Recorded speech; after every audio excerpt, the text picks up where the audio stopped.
Hi guys, ito nga pala yung unang video ng aming pagpasa ng artwork ni Kuya sa City Hall. So ayan, nandiyan nga pala kami sa sasakyan. Pupunta kami ng City Hall guys kasi doon papasa yung kanyang artwork guys. So tara panoorin natin.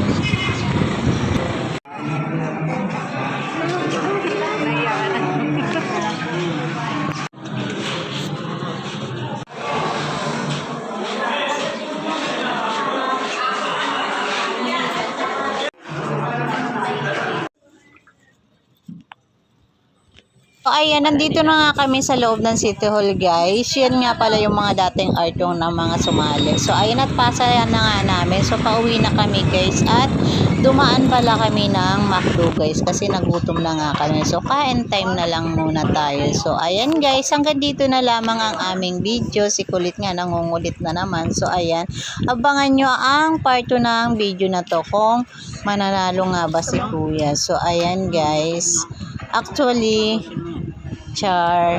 na-upload ko na. So late upload to guys. Panoorin nyo na lang guys kung nanalo nga ba siya sa pinasa namin. So bye guys. Thank you for watching.